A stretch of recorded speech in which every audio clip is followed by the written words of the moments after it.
And taking the stage now is Ralf Dissemond, a German Heilpraktiker and a long-standing advocate for classical homeopathy in Europe and beyond. He chairs Germany's Association of Classical Homeopaths, serves on the Executive Committee of the European Central Council of Homeopaths, and represents the field in networks such as ANME and Eurochem. Mr. Dissemond, the stage is yours now. Thank you very much for the introduction. Okay, before I start, I'd like to thank Thomas for his kind invitation and taking the risk to have me as a speaker here. And I want to tell you a little bit about the European Central Council for Homeopaths, which, as you can read, was established in 1990. And I like to take the picture Professor Madan gave yesterday, that the environment has an impact on a living organism. And an association as ECCH is also a living organism, you can say, with different cells. And we have a lot of changes during the last 35 years, so we have to adapt with these changes.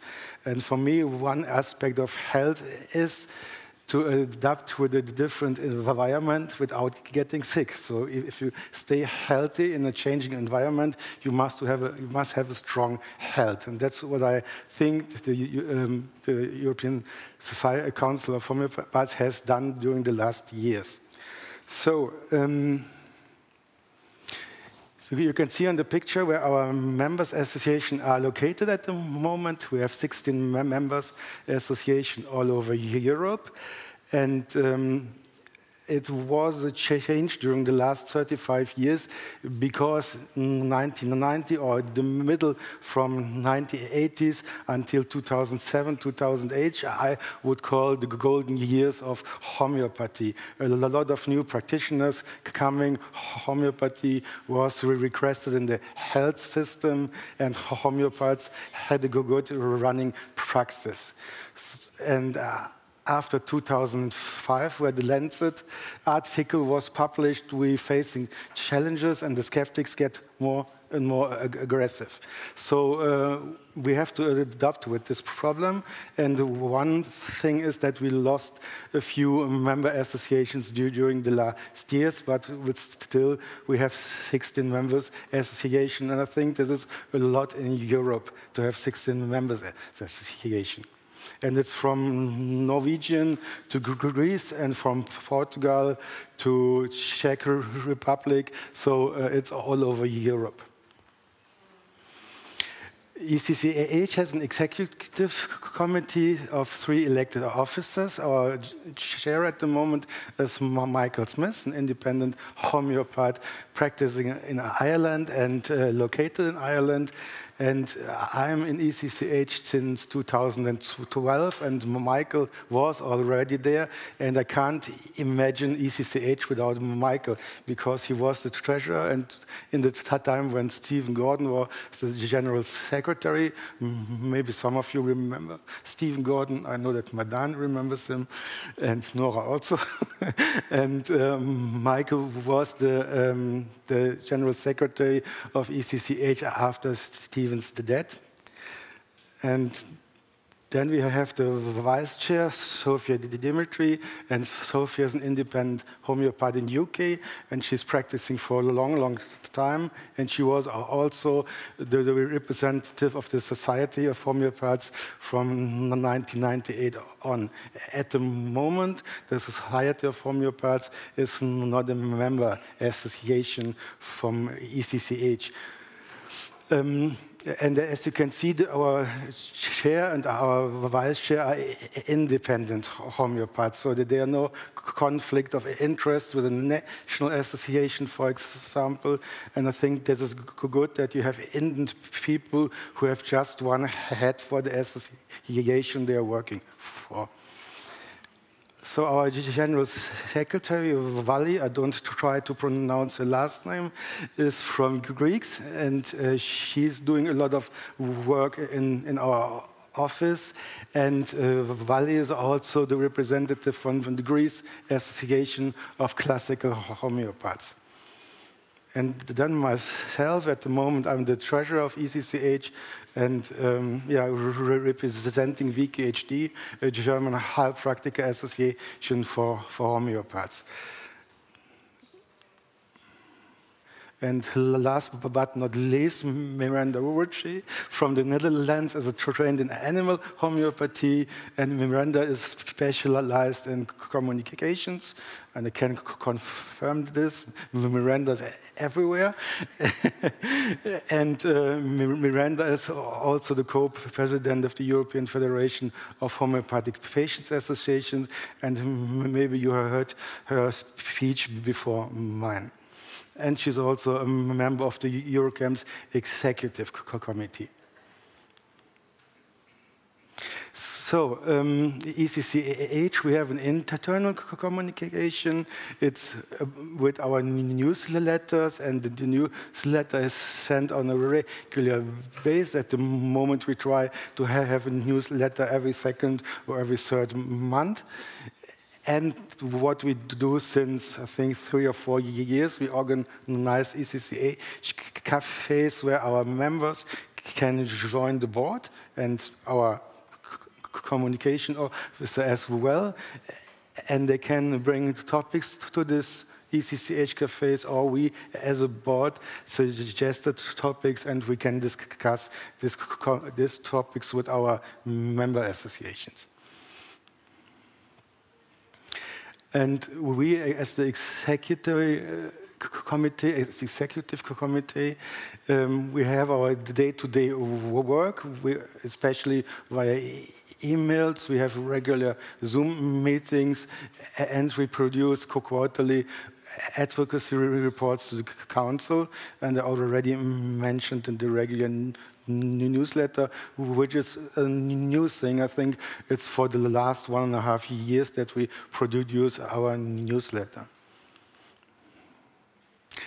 So the board is also part at our advocacy team. So it's the chair, it's the vice chair, and our policy officers.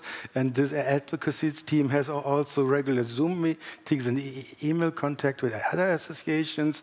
They attend agreed meetings. We couldn't attend all meetings because there's so much meetings in Europe that you can't attend them all. And they attend meetings online. Since Corona, the most meetings are online, or they attend meetings via hybrid. So they travel to Brussels most of the time to meet politicians or to take part in Eurochem meetings. Collaboration has become more and more important for us. As I mentioned before, at the golden ages of homeopathy, homeopaths can stand alone because we have so many resources and money and people who can work. But during the years, these resources are going down and down, and now we are working together. I think this development is one point why we're working together more now, but I think it's also good to look at what the other is doing, not to do work twice or to do work unnecessary or to work against each other. Because when I go to a politician and tell him this is a good idea, and the next day another colleague is coming to the politician and saying, no, that is a good idea, this is not good for our community. So ECCH is also a member of the Association of Natural Medicine Europe. Now Laubstein is there and gave her presentation yesterday. And we are a member of Eurochem, and this is a council representing chem practitioners, doctors, and patient groups. Maybe why we are a member of Eurochem, or the most important point for us to be a member of Eurochem is that we represent the practitioners, because practitioners are in most European countries not part of the official health system, and so we are forgotten. So easy, we are forgotten. They make new laws, they make new regulations, and after they are finished, they say, oh, there are also the practitioners. What to do with them? How do we treat them? And that's why this especially is important for us to say we are the practitioners, we are also there, we are practicing homeopathy or osteopathy or any other kind of chem therapy, and we have some special needs from the politic, from the pharmaceutical industries, and our needs has also been heard because patients has in Germany the free choice of the practitioner they want to see, and also the free choice of which method they want to be treated. This is important. One word to the situation in Germany. Yes, the patients have a free choice, but they have to pay us by their own. A Heilpraktiker, and this is the important point in Germany, because my legal basis is the Heilpraktiker. A Heilpraktiker is not paid by the official health system. You have to pay them by themselves. So you have the free choice, yes, but you have to pay us. This is another point.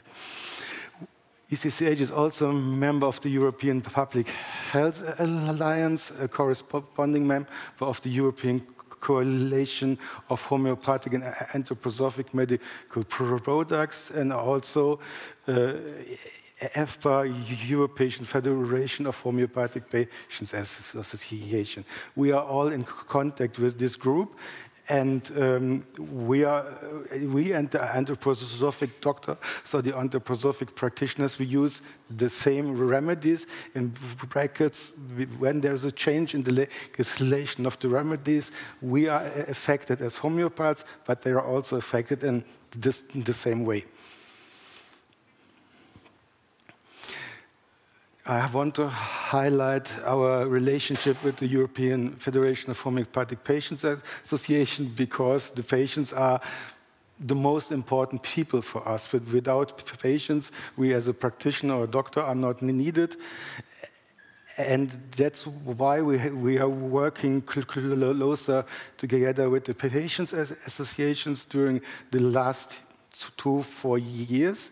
In Germany, we did it for a little longer time, and we asked the patients, what do you need? What do you want? We as a practitioner or we as a homeopath, we know what we want, but what is the need of the patients? How they want to be treated? What did they expect from us as a homeopathic practitioner, for example?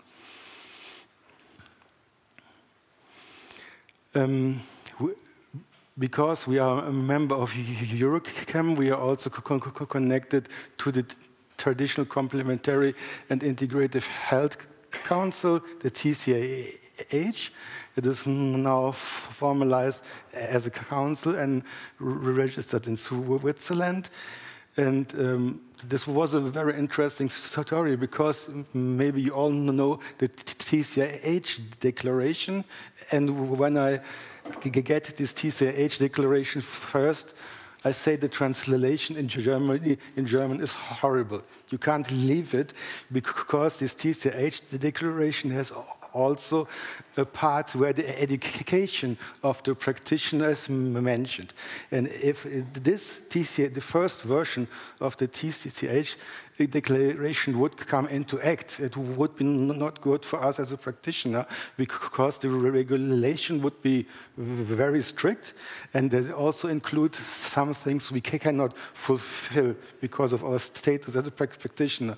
So I take the chance and make a new translation in German, and now we are fine with this. So, what is our strategy? What is our communication strategy? So to mainstream homeopathy in healthcare. It's not an easy task, and also to promote homeopathy's role in the antimicrobial resistance.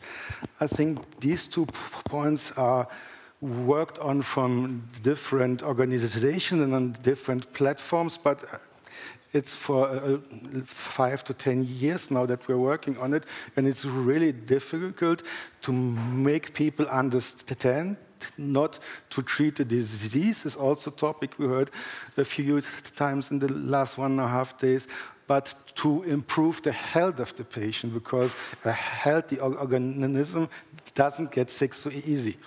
that's why homeopathy, in my case, I think it's very appropriate to treat people and to reduce the use of antibiotics, especially also with animals. Homeopathy is also used in the agri, in the Tierhaltung, by the farmers, and they know if they treat their animals with homeopathy, they need less antibiotics. Came to be prioritized in EU research budget. There's also, we try to get money because when we publish a study, they always say it's not good, it has to be better, it has to be this, it has to be that. But when you ask them, okay, give us money that we can make better, in your mind, better studies, you can't get money from the officials. And the last point, what we always say, homeopathy is cost-effective and patient-focused. And this is a very important point, and I also think we have heard it in some speeches. We are focused on the patients and homeopathy, because you don't need medicine every day. You see your practitioner or your homeopathic doctor only a few times, let's say every 6 or 7 weeks. So it's very cost effective.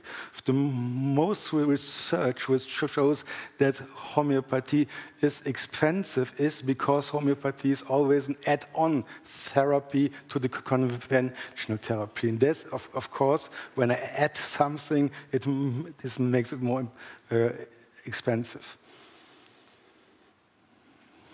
So our focus for 2025 and 26 is the revision of the European Pharmaceutical Directive, because the topic there is that they want to remove the word medicinal. So at the moment, homeopathic medicinal products are medicines, and in Germany you only can get them in the pharmacy. But if they would remove the word medicinal, you can buy homeopathic remedies everywhere, because they are only a food supplement, for example. So and this is very important for us that this word medicinal is still there, because of the quality of a medicinal product must be much higher than of a food supplement. Genau. We are lobbying with MEPs most of the time through ECCH. We're sharing information across homeopathy across the stakeholder group. And as I mentioned before, we are a member of the European Pharmaceutical Working Group. So that we also make them understand what is necessary and what is important to produce a homeopathic medicinal product. And the important things for a homeopathic medicinal product are not the same things than for conventional medicines. The challenges we have, the strategic decisions to work in partnership with other chemotherapies are the antimicrobial resistant, where more research is needed regarding homeopathy. So how does a person react if the homeopath they treated? We have only a few research papers. We have a working relationship with the Homeopathic Research Institute in London, which is very important for us, but because they offers us the latest research, and they can advise us how to use this research. We are working together with EuroChem, and especially in the field that the needs of us as a practitioner are heard and also bring to the politicians. And we are working in the European Public Health Alliance to raise the profile of the chemotherapies, not only homeopathy, but the chemotherapies at all. So this is important because they are still neglected most of the time when there is a threat to homeopathy, to the public and the European Union. So we collaborate and communicate with EuroChem. We have meetings 4 times a year, and as I mentioned before, ensuring that homeopathic practitioners represented in policy documents, project advocacy with politicians, and we're trying to put homeopathy on the CHEM agenda. We are meeting with political parties, do this in Germany for WHC, for example, and policies are also the main area, and there are always the same topics like AMR, for example, that we try to bring homeopathy more in the awareness of the political groups. And we have a very close relation to the Association of Natural Medicine. We have Zoom meetings, and we participate at the General Assembly, and we get written updates and newsletters from the ENMA.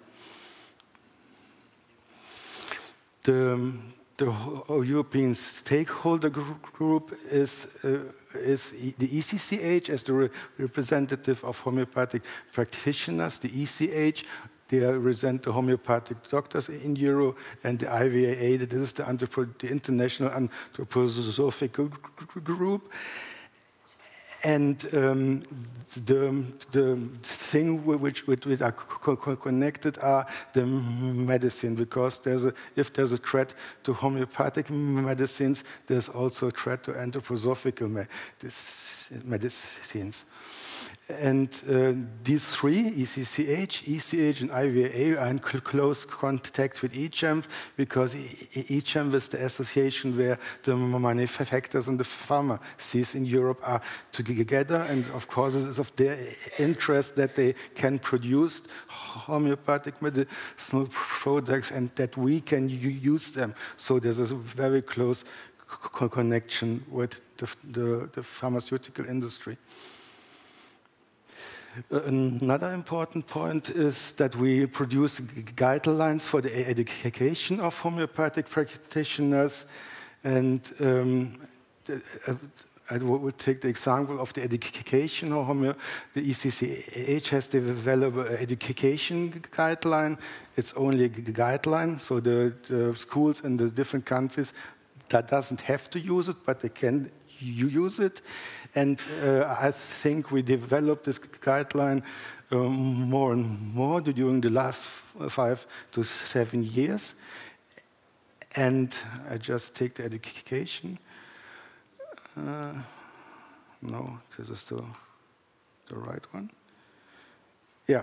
And these guidelines, at the moment, we are looking especially at the medical science hours, because not in every country you have to have knowledge about medical topics. In Germany, you have to, because you have to be a Heilpraktiker. And we said that we like that our members associations teach at their schools at least 300 hours of medical science before or beside the homeopathic education, and that the teachers are also trained for key lectures. And medical science is, of course, one of the key lectures, and they should evaluate the progress and identify the next steps. If there is a threat for practitioners practicing homeopathy in countries, ECCH writes letters to support, and so that there is another thing that they can use to talk with politicians. And these are the countries we have supported with these letters so far. Okay, this I've already said, and I've only 30 seconds. Yeah. Okay, this I just skipped them. Yeah. So our three aims for this year is communicate, collaborate, and be part of something bigger or big. Thank you for your attention.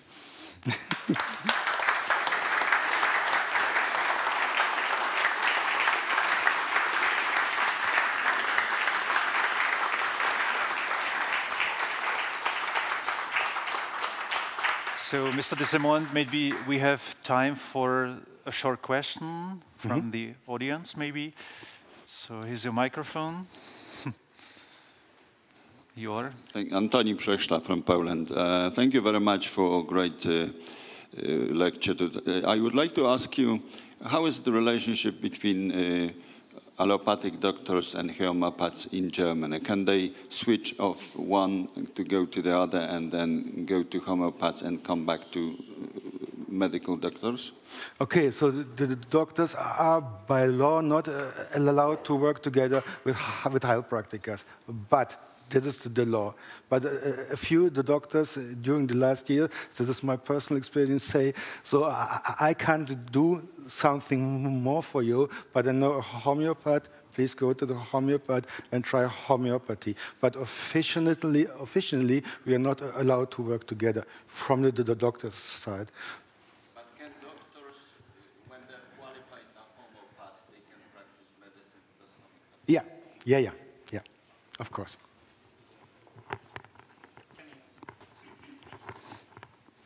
Please, you are.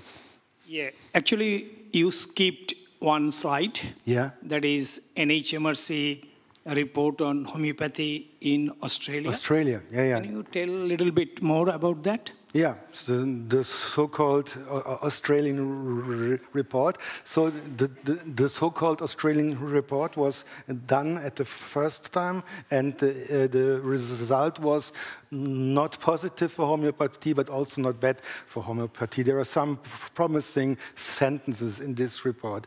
Before this report was published, it was withdrawn, and another report was officially published, which say homeopathy does nothing, it's worse, forget it. So, and the HRI Institute knew this, and they say we have to reproach against this report because it's not right. The first report, which was not published, was withdrawn, and the second report, which says homeopathy is nothing, was published. And then the ombudsman, it was a very, very long and difficult process in Australia. The ombudsman was asked to check this report. I think it was for 3 or 4 years that they have to check the report. And now, 3 or 4 months ago, a new Australian report was published, and they are still not sure how the words used in this report can be understood for homeopathy. So they're still working on this, but officially we are a little bit quiet because just tell something when you really know it, and that's why we are waiting. But we are still working with this new Australian report, the AGI Institute in London. Yeah.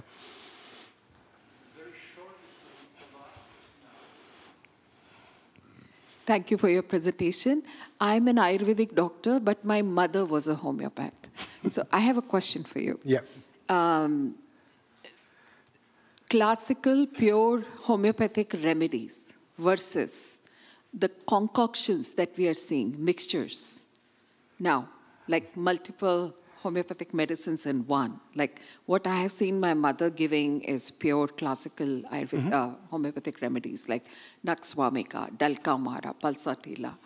But now you have all combinations. So what do you think about that? Is it the same as classical? Because I feel some of the challenges in homeopathy could also be all these experimentations which are not classical homeopathy.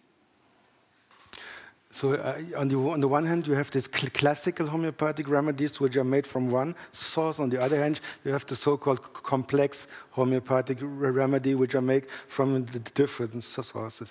It's very easy because for this complex homeopathy, we have no provings. We have no idea how they are really working. They say 3 plants, for example, are good if you have some problems with your digestion. Nakswamika, Pulsatilla, and Arsen, for example. So put them together and one thing will help.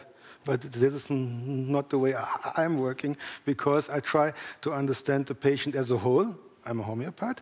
I try to understand the patient as a whole, and I choose the individual remedy for this patient. And when the remedy works, I know what I've done.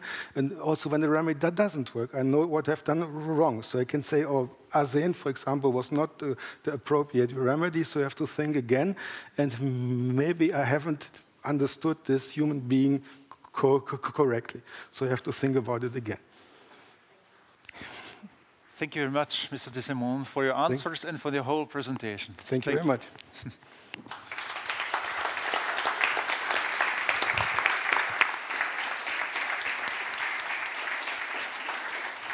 Claire.